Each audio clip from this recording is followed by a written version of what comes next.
warahmatullahi wabarakatuh. Perkenalkan, nama saya Siva Tantriani dari Pendidikan Sejarah 2018. Di sini saya akan menjelaskan tentang Kabinet Sukiman.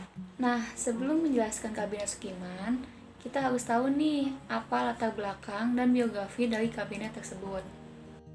Setelah Kabinet Nasir gagal dalam menjalankan roda pemerintahan sehingga mendapatkan mosi tidak percaya dari pemerintahan, kemudian Presiden Soekarno menunjuk Sukiman, yaitu dari Partai Masyumi, dan menunjuk Jojo Sukanto dari Partai PNI untuk menjadi formatur.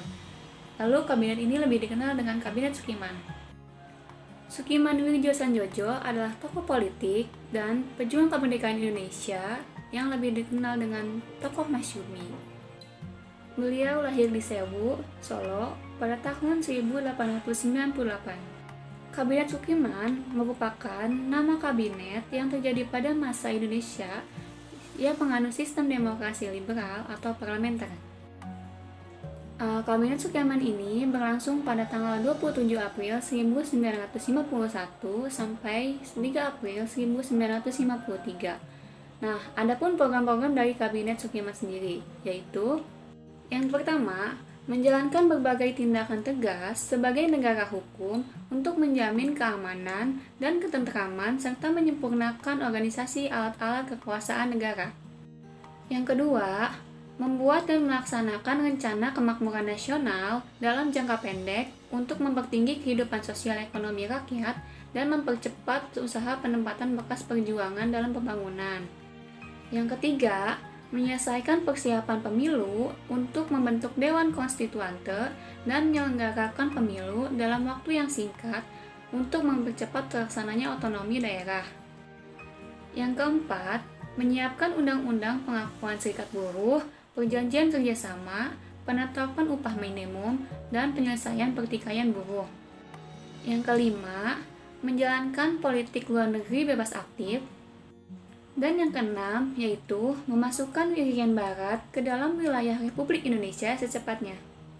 Selanjutnya yaitu ada pencapaian atau keberhasilan pada masa pemerintahan Kabinet Sukiman, yaitu yang pertama, memperhatikan usaha memajukan perusahaan kecil. Yang kedua, memperhatikan kaum buruh. Yang ketiga, memperluas pendidikan dengan mendirikan sekolah atau tingkatannya. Yang keempat, melanjutkan program kerja Kabinet Nasir.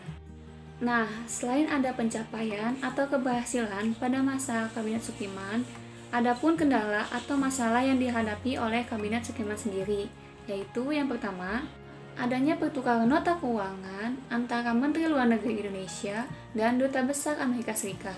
Yang kedua, adanya krisis moral yang ditandai dengan munculnya korupsi yang terjadi pada setiap lembaga, pemerintahan, dan kegemaran akan barang-barang mewah. Yang ketiga, masalah Irian Barat yang belum teratasi.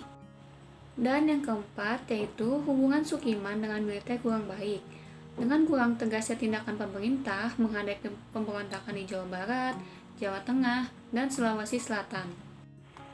Nah, sayangnya Kabinet Sukiman ini tidak bertahan dengan lama.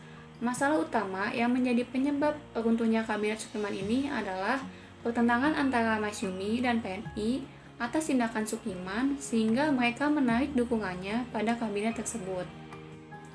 Seperti kegagalan Kabinet Sukiman yang dinilai dalam penanganan masalah keamanan dalam negeri dan memihaknya Indonesia kepada blok Barat dengan menandatangani MCA atau Mutual Security Act dengan pemerintah Amerika Serikat. Dewan Perwakilan Rakyat atau DPR akhirnya menggugat Sukiman dan terpaksa Sukiman harus mengembalikan mandatnya kepada Presiden. Nah, itu dia penjelasan tentang Kabinet Sukiman. Kurang lebihnya mohon maaf. Assalamualaikum warahmatullahi wabarakatuh.